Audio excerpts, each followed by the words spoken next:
Alright, welcome back to another video. So this is the Xperia XZ1 review in 2020. This is one of the phones that I wanted to buy when it came out, but for some reasons I couldn't buy it at that time. It was an underrated flagship from Sony, and one of the reasons why it got overshadowed is because of these huge bezels up front.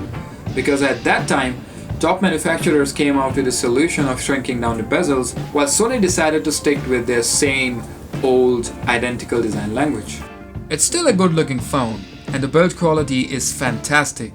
I miss the aluminum built phones, and it just feels really rock solid. The curved side provides better grip, and because of these huge bezels, you can use this phone with single hand without any problem. The XZ1 is also IP68 certified, water and dust resistant. It's got side mounted fingerprint reader which also works as a power button. The fingerprint reader is fast and accurate. The display is 5.2 inches IPS LCD panel, which is definitely small from today's standards. The resolution is 1080 into 1920 pixels with 16:9 aspect ratio.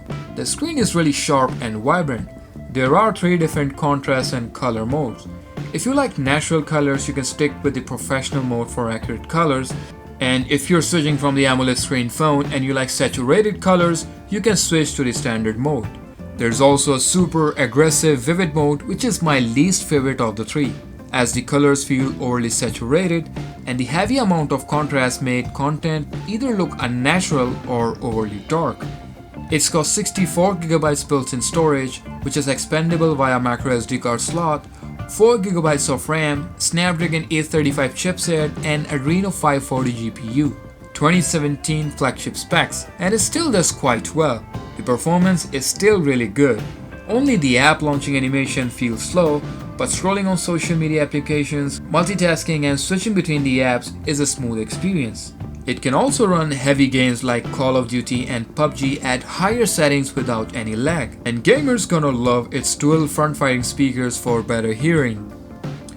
It's upgradable to Android 9, and Sony skin is one of the better looking Android skins in my opinion. Sadly, it has received only one major upgrade, but Android 9 isn't too old either. The XZ1 packed with 2700 mAh battery, which I thought won't be enough for a single day usage. But surprisingly, it gets me through a day with 5+ hours of screen on time, and even while gaming, it's providing decent battery backup. It supports 18 watts fast charging via USB Type-C, and it also has a headphone jack. It's got 19 megapixels rear camera with f2.0 and 13 megapixels front-facing camera with same aperture size. And if you look at it as a 2017's flagship, it's not a good camera phone, because Pixel 2, iPhone 8 or Galaxy S8, their single main shooter still does incredibly well. But the XZ1 does better than the new phones coming in the same price bracket.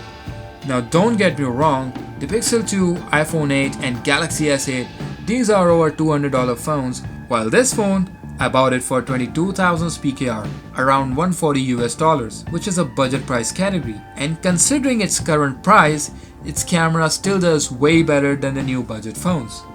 It captures really sharp images with good color reproduction in broad daylight conditions. The dynamic range is also fine.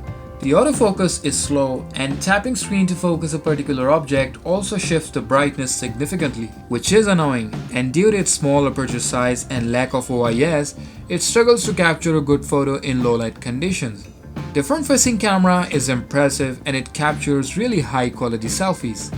The XZ1 is also capable of recording high quality 4K videos at 30 FPS and 720p slow-mo at 960 frames. Which is now becoming common, but it was Sony who introduced super slow motion video feature.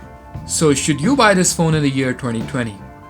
Well, it may look outdated with the huge bezels, but it's still a better choice over new budget phones, especially considering its current price. It's providing smooth performance, decent battery life, premium build quality, great display, dual front-firing stereo speakers, and good cameras for the price. So that's it in this video. If you're new to the channel, please subscribe. Thanks for watching. I'll see you guys in the next one. Till then, stay safe.